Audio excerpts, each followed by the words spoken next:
அத்தனக்கலு ஓயாவுக்கு வெள்ள அபாய எச்சரிக்கை மேலும் 24 மணித்தியாலங்கள் நீடிப்பு. எரிபொருள் அளவு அதிகரிக்கப்படுமா? வாகன ஓட்டிகளுக்கு காத்திருக்கும் மகிழ்ச்சி செய்தி. 13 மாவட்டங்களுக்கான மண்சரிவு அபாய எச்சரிக்கை நீடிப்பு. மயக்க மருந்து கொடுத்து கடத்தப்பட்ட சிறுமி வைத்தியசாலையில். மட்டக்களப்பில் பரபரப்பை ஏற்படுத்திய சம்பவம். தமிழக முதலமைச்சருடன் கடத்தொழில் அமைச்சர் அவசர வேண்டுகோள். யுத்த குற்றவாளிகள் குற்றவாளி கூண்டில் ஏற்றப்பட வேண்டும். இபிடிபி ஊடக செயலாளர் தெரிவிப்பு. மரக்கறிகளின் விலை அதிகரிக்க கூடுமா?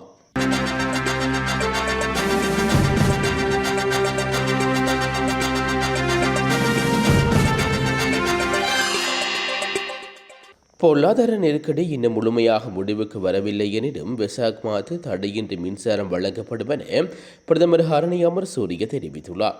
வலசக்தி நெருக்கடியால் மக்கள் பாதிப்பு ஏற்படாத வகையில் அரசாங்கம் அதனை முகாமைத்துவம் செய்துள்ளதாகவும் அவர் குறிப்பிட்டுள்ளார். அரசு சேவையில் சிறந்த முறையில் முன்னெடுத்துச் செல்வதற்காக நியமிக்கப்பட்ட குழுவில் 6வது கூட்டம் இன்று பிரதமர் அலுவலகத்தில் நடைபெற்றது. இதில் கலந்து கொண்டு கருத்து தெரிவித்த போதே அவர் இதனை தெரிவித்துள்ளார். அத்துடன் மக்கள் மீது மேலதிக சுமை விழாதவாறு வலுசக்தி தொடர்பான செலவுகளையும் அரசாங்கமே பொறுப்பேற்று ஒரு நிலையான முகாமைத்துவ செயல்முறையை முன்னெடுத்துச் செல்கிறது. எதிர்வரும் வெசாக் வாரத்தில் மக்களுக்கு தடையின்றி மின்சாரத்தை வழங்குவதற்கு தேவையான ஏற்பாடுகள் செய்யப்பட்டுள்ளது எனவும் இதன்போது பிரதமர் குறிப்பிட்டுள்ளார். மேலும் அரசாங்கத்தின் முறையான திட்டமிடல் காரணமாகவே பாரிய மின்சார நெருக்கடியை தவிர்க்க முடிந்ததாகவும் பிரதமர் இதன்போது சுட்டிக்காட்டியுள்ளார். நாட்டில் 13 மாவட்டங்களுக்கு விடுவிக்கப்பட்ட மண்சரிவு அபாய முன்னெச்சரிக்கை நாளை மாலை 4 மணி வரை நீடிக்கப்பட்டுள்ளதாக தேசிய கட்டிட ஆராய்ச்சி நிறுவனம் தெரிவித்துள்ளது. அதன்படி பதுளை, கொழும்பு, காலி, கம்பகா, களுத்துறை, கண்டி, கேகாலை, குருநாகல், மாத்தறை, மாட்டறை, மொனராகலை, நுவரேலியா, இரத்தினபுரி ஆகிய மாவட்டங்களுக்கு இந்த மண்சரிவு அபாய எச்சரிக்கை நீடிக்கப்பட்டுள்ளது. தற்போது நிலவும் மழையுடனான வானிலை காரணமாக மண் சரிவுகளில் திடீர் வெடிப்புகள் ஏற்படுதல், நிலம் உள்வாங்குதல், மரங்கள் சாய்வடைதல் அல்லது புதிய ஊற்றுக்கள் தோன்றுதல் போன்ற அறிகுறிகள் தென்பட்டால் அது குறித்து அவதானமாக இருக்குமாறு அதிகாரிகள் பொதுமக்களை கேட்டுக் கொண்டுள்ளார்கள். இலங்கையில் தடை செய்யப்பட்டுள்ள அழிவுகரமான அடிமட்ட இழுவை படகு மீன்பிடி முறையை தமிழ்நாட்டிலும் தடை செய்யுமாறு அந்த மாநிலத்தின் முதலமைச்சர் சி ஜோசப் விஜய்க்கு கடத்தொழில் மற்றும் நீரியல் வழங்கல் அமைச்சர் ராமலிங்கம் சந்திரசேகரர் கோரிக்கை விடுவித்துள்ளார். கிளிநொச்சியில் நடைபெற்ற ஊடகவியலாளர் சந்திப்பின் போது அவர் இந்த வேண்டுகோளை முன்வைத்துள்ளார். இலங்கையில் 2017ஆம் ஆண்டு தொடக்கம் அடிமட்ட இடுவை படகு மீன்பிடி முறை சட்டப்பூர்வமாக தடை செய்யப்பட்டுள்ளது. இம்முறை கடல் வளங்களுக்கும் பலவ பார்வைக்கும் பாரிய அளவை ஏற்படுத்தக்கூடியதாக சுட்டிக்காட்டிய அமைச்சர் வடக்கு கடற்தொழிலாளர்களின் வாழ்வாதாரத்தை பாதிக்கும் வகையில் தமிழக முதலமைச்சர் இத்தகைய தடையை அமுல்படுத்த வேண்டும் என்றும் வலியுறுத்தியுள்ளார். பாக்கு நீரிணையில் நீண்ட காலமாக தொடரும் கடற்தொழிலாளர் பிரச்சினைக்கு பேச்சுவார்த்தைகள் மற்றும் ராஜதந்திர வழிகளூடாக தீர்வு காண தாம் விரும்புவதாகவும் அமைச்சர் தெரிவித்துள்ளார். புதிதாக தெரிவு செய்யப்பட்டுள்ள தமிழக முதலமைச்சர் சி ஜோசப் விஜயை சந்தித்து பேசுவதற்காக தாம் விரைவில் தமிழ்நாடு செல்ல இருப்பதாகவும் அவர் குறிப்பிட்டுள்ளார். இந்த பேச்சுவார்த்தைகள் மூலம் இலங்கை மற்றும் இந்திய கடற்தொழிலாளர்களுக்கு இடையிலான முரண்பாடுகளை களைந்து இருதரப்புக்கு சாதகமான தீர்வை எட்ட முடியும் எனவும் அவர் மேலும் நம்பிக்கை வெளியிட்டுள்ளார். அத்தனகலு ஓயா வடிநில பகுதியில் விடுவிக்கப்பட்ட இந்த வெள்ள அபாய எச்சரிக்கை மேலும் 24 மணித்தியாலங்களுக்கு நீடிக்கப்பட்டுள்ளதாக நீர்ப்பாசன திணைக்களம் அறிவித்துள்ளது. தொடர்ச்சியாக பெய்து வரும் கடும் மழை காரணமாக ஆற்று நீர்மட்டம் அதிகரித்துள்ளதை அடுத்து இந்த தீர்மானம் எட்டப்பட்டுள்ளது. களத்துறை வடக்கு வஸ்கடுவ பகுதியில் உள்ள விடுதி ஒன்றில் சட்டவிரோதமான முறையில் தங்கியிருந்த 14 வெளிநாட்டவர்கள் கைது செய்யப்பட்டுள்ளதாக போலீசார் தெரிவித்துள்ளார்கள். வாரண மத்திய ஊழல் தடுப்பு பிரிவினால் மேற்கொள்ளப்பட்ட விசேட சோதனையின் போது அவர்கள் கைது செய்யப்பட்டுள்ளார்கள். கைது செய்யப்பட்ட சந்தேக நபர்களே செல்லுபடியாகும் விசா இன்றி தங்கியிருந்த 10 சீன நாட்டு ஆண்கள், 1 மலேசியா நாட்டு ஆண், 2 சீன நாட்டு பெண்கள் மற்றும் 1 மலேசிய நாட்டு பெண் ஆகியோர் உள்ளடங்குவதாகவும் போலீசார் தெரிவித்துள்ளார்கள். இவர்கள் கைது செய்யப்பட்ட சந்தர்ப்பத்தில் குறித்த விடுதியில் பாரிய அளவிலான கணனி குற்றச்செயல்களில் முன்னெடுப்பதற்கான பிரதான மத்திய நிலையம் ஒன்றின் ஆரம்பகட்ட நிர்மாண பணிகள் முன்னெடுக்கப்பட்டு வந்தமை கண்டறியப்பட்டுள்ளது. எவ்வாறாயினும் ஆரம்பகட்ட விசாரணைப்படி தனியார் வணிகம் என்ற பெயரில் பதிவு செய்து இந்த மோசடி முன்னெடுக்க திட்டமிடப்பட்டமை குறிப்பிடத்தக்கது. ஜப்பானில் 6.3 டிக்டர் அளவிலான நிலநடுக்கம் இன்று ஏற்பட்டுள்ளது. மிகாய் மாகாணத்தில் கடற்கரையிலிருந்து 50 கிலோமீட்டர் ஆழத்தில் இந்த நிலநடுக்கம் பதிவாகியுள்ளது. நிலநடுக்கத்தினால் காயங்களோ அல்லது சேதங்களோ பதிவாகவில்லை என்றும் அறிவிக்கப்பட்டுள்ளது. இருப்பினும் சுனாமி எச்சரிக்கை எதுவும் எடுக்கப்படவில்லை என்று வெளிநாட்டு ஊடகங்கள் செய்தி வெளியிட்டுள்ளன. ஏப்ரல் 20 அன்று 7.7 டிக்டர் அளவிலான நிலநடுக்கம் ஏற்பட்டதைத் தொடர்ந்து தோஹராகு பிராந்தியத்தில் ஏற்படும் மிகப்பெரிய நிலநடுக்கம் இதுவாகும். இதன் காரணமாகவே பெரிய நிலநடுக்கங்களின் அபாயம் அதிகரித்துள்ளதாகவும் தெரிவிக்கப்படுகிறது. மட்டக்களப்பில் நேற்றிரவு 7 மணியளவில் 16 வயது சிறுமி மயக்கமடையச் செய்து கடத்திச் செல்லப்பட்ட சம்பவம் அப்பகுதியில் பரபரப்பை ஏற்படுத்தியுள்ளது. மட்டக்களப்பு நகரில் உறவினர் வீட்டுக்கு சென்ற சிறுமியொருவருக்கு மயக்க மருந்து கொடுக்கப்பட்டு முச்சக்கர வண்டியொன்றில் கடத்திச் செல்லப்பட்டுள்ளதாக தெரிய வந்துள்ளது. இதையடுத்து பெற்றோர் குறித்த முச்சக்கர வண்டியை வீதியில் வைத்து மடக்கி பிடித்த நிலையில் சந்தேக நபரை வாகனத்தை விட்டு தப்பி ஓடியுள்ளார். தொடர்ந்து மயக்கமடைந்த சிறுமி போதனா வைத்தியசாலையில் அவசர சிகிச்சை பிரிவில் அனுமதிக்கப்பட்டுள்ளார். கடத்தலுக்கு பயன்படுத்தப்பட்ட முச்சக்கர வண்டி கைவிடப்பட்ட இடத்திற்கு மோட்டார் சைக்கிள் ஒன்றில் வந்த மத்திய சந்தேக நபர் முச்சக்கர வண்டியின் உரிமையாளரை தனது நண்பர் எனவும் முச்சக்கர வண்டியை எடுத்துக் கொண்டு போக வந்ததாகவும் தெரிவித்துள்ளார். இந்நிலையில் சிறுமியின் தந்தை பிரச்சினை குறித்து போலீசாருக்கு அறிவித்ததை தடுத்து குறித்த இளைஞர் வாக்குவாதத்தில் ஈடுபட்டதை அடுத்து அங்கு கூடி இந்த பொதுமக்கள் அந்த இளைஞரை மடக்கு பிடித்து நையப்பிடித்து போலீசாரிடம் ஒப்படைத்துள்ளார். இதனைத் தொடர்ந்து கடத்தலுக்கு பயன்படுத்தப்பட்டதாக கூறப்படும் முச்சக்கர வண்டி மீட்கப்பட்டதுடன் தப்பியோடி தலைமறைவாக இந்த சந்தேக நபர் இரவு 11 மணி அளவில் கைது செய்யப்பட்டுள்ளார். இதன்போது முன்னெடுக்கப்பட்ட விசாரணைகளில் சந்தேக நபர் இருதய பகுதியைச் சேர்ந்த 21 வயதுடைய திருமணம் முடித்த நபர் எனவும் கைதான மற்ற நபரும் இருதயபுரத்தைச் சேர்ந்தவர் என்று தெரிய வந்துள்ளது. சந்தேக நபர்களை விசாரணையின் பின் நீதிமன்றத்தில் முன்னிலைப்படுத்த நடவடிக்கை எடுக்கப்பட்டதுடன் இது தொடர்பான மேலதிக விசாரணைகளை போலீசார் முன்னெடுத்து வருகின்றமை குறிப்பிடத்தக்கது. நாட்டில் ஆகஸ்ட் மாதம் வரை போதுமான எரிபொருள் கையிருப்பு உள்ளதாகவும் இந்த ஆண்டில் வரவிருக்கும் மாதங்களுக்கு தேவையான எரிபொருள் கோரப்பட்டுள்ளதாகவும் அரசாங்கம் தெரிவித்துள்ளது. பொதுச்சேவையில் சுமூகமான செயற்பாட்டை கண்காணிக்க நியமிக்கப்பட்ட குழுவில் 6வது கூட்டம் இன்று பிரதமர் ஹரணி அமர்சூரிய தலைமையில் நடைபெற்றதாகவும் அதில் அதிகாரிகள் இந்த அறிவிப்பை வெளியிட்டுள்ளதாகவும் பிரதமர் அலுவலகம் சுட்டிக்காட்டியுள்ளது. இதன்போது எதிர்காலத்தில் எரிபொருள் சலுகைகளை வழங்குவதற்கான வாய்ப்புகள், எரிபொருள் வழங்க பயன்படுத்தப்படும் ஒற்றை மற்றும் இரட்டை எண் முறைமையை நீக்குதல், QR குறியீடுகளின் கீழ் எரிபொருள் வழங்குதல் மற்றும் எரிபொருள் ஒதுக்கீட்டை அதிகரித்தல் ஆகியவற்றிலும் கவனம் செலுத்தப்பட்டுள்ளது.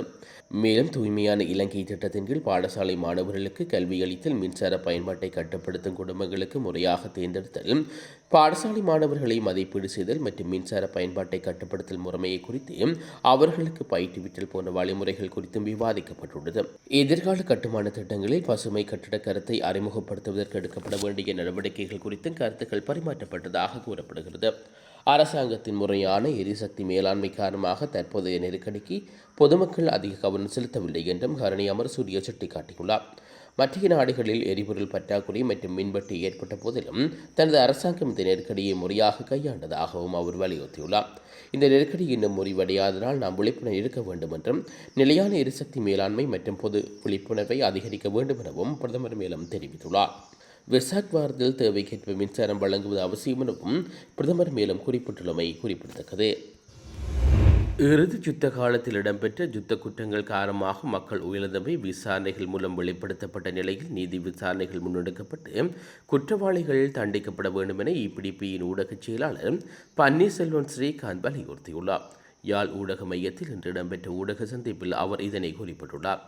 அவர் மேலும் தெரிவிக்கையில், இந்த நாட்டில் இறுதி யுத்தம் இடம்பெற்ற போது முள்ளிவாய்க்கால் பகுதியில் ஆயிரக்கணக்கான மக்கள் உயிரிழந்திருக்கின்றார்கள். அவர்கள் அனைவரும் நினைவு கூறப்பட வேண்டியவர்கள். உயர்ந்தவர்களின் உறவுகளுக்கு உயர்ந்த தங்களுடைய உறவுகள் நினைவு கூறுவதற்கு முழுமையான உரிமை இருக்கின்றது என்பதையும் நாங்கள் வலியுறுத்துகின்றோம். அதேவேளை இறுதி யுத்தத்தின் போது யுத்த குற்ற மீறல்கள் இடம்பெற்றிருக்கின்றன. யுத்த மீறல்கள் 2 தரப்பினரும் ஈடுபட்டிருக்கிறார்கள் என்பதையும் சர்வதேச குழுவினர் தஸ்மன் அறிக்கை போன்ற பல்வேறு அறிக்கைகள் உறுதிப்படுத்துகின்றன. யுத்த குற்றம் தொடர்பான விசாரணைகள் முன்னெடுக்கப்பட்டு குற்றவாளிகள் தண்டிக்கப்பட வேண்டும் என்பதையும் தொடர்ச்சியாக வலியுறுத்தி வருகிறோம் என்று தெரிவித்துள்ளார். நாட்டு நிலவரம் சீரற்ற வானிலை காரணமாக மரக்கறி விநியோக நடவடிக்கைகள் பாதிக்கப்பட்டுள்ளதோடு எதிர்வரும் நாட்களில் மரக்கறிகளின் விலைகள் அதிகரிக்கக்கூடும் என வர்த்தகர் எச்சரிக்கை விடுவித்துள்ளார். தற்போதைய மழைக்கால நிலைமைகள் மேலும் சில நாட்களுக்கு தொடரும் என வளிமண்டல திணைக்களம் விடுவித்துள்ள அறிவிப்பை தொடர்ந்து சந்தைக்கு வரும் மரக்கறிகளின் அளவு குறையக்கூடும் என்று அஞ்சப்படுகிறது. பேலியகுட மீனிங் சந்தை வர்த்தகர் சங்கத்தினால் முன்னாள் தலைவர் MS உபசேனா இது குறித்து கருத்து தெரிவிக்கையில், தற்போது ஓரளவு மரக்கறி விநியோகம் உள்ள போதிலும் வரும் நாட்களில் விநியோகத்தில் கட்டுப்பாடு நிலவக்கூடும். விநியோகம் குறையும் போது சந்தையில் மரக்கறிகள் விலைகள் அதிகரிக்க வாய்ப்புள்ளது. கடந்த 2 நாட்களாக நிலவும் கடும் மழையினால் மக்கள் சந்தைக்கு வருவது குறைந்துள்ளதோடு விற்பனை நடவடிக்கைகளும் அந்த கதையில் காணப்படுகின்றன. கிளிநொச்சி கோணாவில் பகுதியில் இறுதி யுத்தத்தில் உயர்ந்த உறவுகளுக்கு வணக்கம் செலுத்தும் நிகழ்வு, முள்ளிவாய்க்கால் கஞ்சி வழங்கும் நிகழ்வு போன்ற நேற்று பகல் நடைபெற்றுள்ளது. யுத்தத்தின் போது கொல்லப்பட்ட மக்களுக்கான வணக்க நிகழ்வுகளும் முள்ளிவாய்க்கால் கஞ்சி பரிமாற நிகழ்வும் தமிழர் தாயகமெங்கும் உணர்வுபூர்வமாக இடம்பெற்று வருகிறது. அந்த வகையில் இன்றைய தினம் கிளிநொச்சி கோணாவில் பிரதேசத்தில் குறித்த நிகழ்வு முன்னெடுக்கப்பட்டுள்ளது. இதன்போது உயர்ந்தவர்களுக்காக சுடரேற்றி மலர் வணக்கம் செலுத்தப்பட்டதை அடுத்து முள்ளிவாய்க்கால் கஞ்சி பரிமாற்றப்பட்டுள்ளது. இந்நிகழ்வில் நாடாளுமன்ற உறுப்பினர் சிவஞான ஸ்ரீதரன் மற்றும் பொது அமைப்புகளின் பிரதிநிதிகள் மற்றும் பொதுமக்கள் உட்பட பலரும் கலந்து கொண்டுள்ளார்கள். முள்ளிவாய்க்கால் நினைவேந்தல் வாரத்தில் இன்றைய 4வது நாளான இன்று கிளிநொச்சி சேவை சந்தை வர்த்தகத்தின் ஏற்பாட்டில் கிளிநொச்சி பொதுச்சந்தை முன்பாக இறுதிச் யுத்தத்தில் உயிரிழந்தவருக்கான நினைவேந்தல் நிகழ்வு முள்ளிவாய்க்கால் கஞ்சியும் வழங்கப்பட்டது. யுத்தத்தில் உயிரிழந்தவர்களுக்கு பொதுச்சுடரேற்றி மலரஞ்சலி செலுத்தப்பட்டு முள்ளிவாய்க்கால் கஞ்சி வழங்கப்பட்டுள்ளது. கடந்த யுத்தத்தின் போது முள்ளிவாய்க்காலில் உயிருக்கு போராடிய மக்கள் உப்பு கூட இல்லாமல் தங்களிடம் இந்த அரிசியை வைத்துக் கொண்டு கஞ்சி காய்ச்சி அவர்களது பசியை போக்கியிருந்தார்கள். அதனை நினைவுகூறும் முகமாக மட்டக்களப்பு மாவட்டம் பட்டியிறப்பு பாலத்தருகில் இன்றைய தினம் வெள்ளிக்கிழமை முள்ளிவாய்க்கால் கஞ்சி காட்சி சிரட்டைக்கு பொதுமக்களுக்கு வழங்கப்பட்டது. அப்போதையில் பொதுமக்களால் இந்நிகழ்வுகள் ஏற்பாடு செய்யப்பட்டிருந்தது. இதன்போது அங்கிருந்த மக்கள் விருப்புடன் கலந்து கொண்டு முள்ளிவாய்க்கால் கஞ்சியை அருந்தியுள்ளார்கள். மன்னார் மாவட்ட போராளிகளின் நலம்புரி சங்கத்தின் அனுசரணையுடன் பொதுமக்களின் ஏற்பாட்டிலும் மன்னார் வடபிரதேச செயலக பிரிவுக்குட்பட்ட பெரிய பண்டி விரிச்சான் கிழக்கு பகுதியில் முள்ளிவாய்க்கால் கஞ்சி வழங்கும் நிகழ்வும் இடம்பெற்றிருந்தது. குறித்த நிகழ்வு இன்றைய தினம் காலை 11:45 மணியளவில் பெரிய பண்டி விரிச்சான் மாரிய கொரட்டி தேவாலய வளாகத்தில் இடம்பெற்றதோடு தேவாலயத்துக்கு முன்பு வீதியால் சென்றவர்களுக்கு முள்ளிவாய்க்கால் கஞ்சி வழங்கப்பட்டது. இந்நிகழ்வில் மதகுருக்கள், யுத்தத்தில் பாதிக்கப்பட்டவர்கள், பொதுமக்கள், ஆசிரியர்கள், மாணவர்கள் என பலரும் கலந்து கொண்டிருந்தமை குறிப்பிடத்தக்கது. முள்ளிவாய்க்கால் பேரலுவலகத்தின் 17வது ஆண்டு நினைவேந்தல் நிகழ்வு திருகோணமலை பள்ளி குடியிருப்பு பிரதேசத்தில் இன்று வெள்ளிக்கிழமை மாலை மிகவும் உணர்வுபூர்வமாக நடைபெற்றுள்ளது. திருகோணமலை நினைவேந்தல் ஏற்பாட்டு குழுவினால் ஏற்பாடு செய்யப்பட்ட இந்நாளில் போரில் இறுதிக்கட்டத்தில் உயர்ந்த உறவுகளை நினைவுகூர்ந்து அஞ்சலி செலுத்தப்பட்டன. போரில் உயர்ந்த பொதுமக்களின் நினைவாக பிரதான சுடர் ஏற்றப்பட்டு மலர்தூவி மரியாதை செய்யப்பட்டது. மேலும் உயர்ந்த ஆன்மாக்களுக்கான 1 நிமிட மௌன அஞ்சலியும் கடைபிடிக்கப்பட்டது. இந்நினைவேந்த நிகழ்வில் பள்ளி குடியிருப்பு மற்றும் அதனை சூழ உள்ள கிராம மக்களைச் சேர்ந்த பொதுமக்கள் பெருமளவில் கலந்து கொண்டு தமது மறைந்த உறவுகளுக்காக கண்ணீர் மல்க அஞ்சலி செலுத்தியுள்ளவை குறிப்பிடத்தக்கது. நாட்டில் எதிர்வரும் ஆகஸ்ட் மாதம் வரை போதுமான எரிபொருள் கையிருப்பு உள்ளதாகவும் அந்த ஆண்டில் எஞ்சிய மாதங்களுக்கு தேவையான எரிபொருட்களை பெற்றுக்கொள்ளக்கூடிய நடவடிக்கைகள் எடுக்கப்பட்டுள்ளதாகவும் பிரதமர் அலுவலகம் அறிவித்துள்ளது. அரசு சேவையை முற்றாக முன்னெடுத்துச் செல்வது தொடர்பில் நியமிக்கப்பட்ட குழுவில் 6வது கூட்டம் இன்று பிரதமர் கலாநிதி ஹரணி அமரசூரிய தலைமையில் நடைபெற்ற போதே அதிகாரிகள் இந்த தகவலை தெரிவித்துள்ளார்கள். இக்கூட்டத்தின் போது வருங்காலத்தில் எரிபொருள் விலையில் சலுகையில் வழங்கப்படுவதற்கான வாய்ப்புகள் குறித்தும் அவதானம் செலுத்தப்பட்டுள்ளது.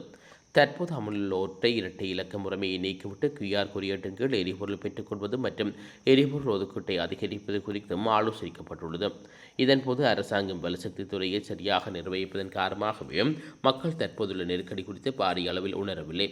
ஏனைய நாடுகளில் எரிபொருள் வரிசை மின்வெட்டுக்கள் இடம்பெற்ற போதிலும் நமது அரசாங்கம் நெருக்கடியை திறம்பட கையாண்டுள்ளது என்றும் பிரதமர் சுட்டிக்காட்டியுள்ளார்.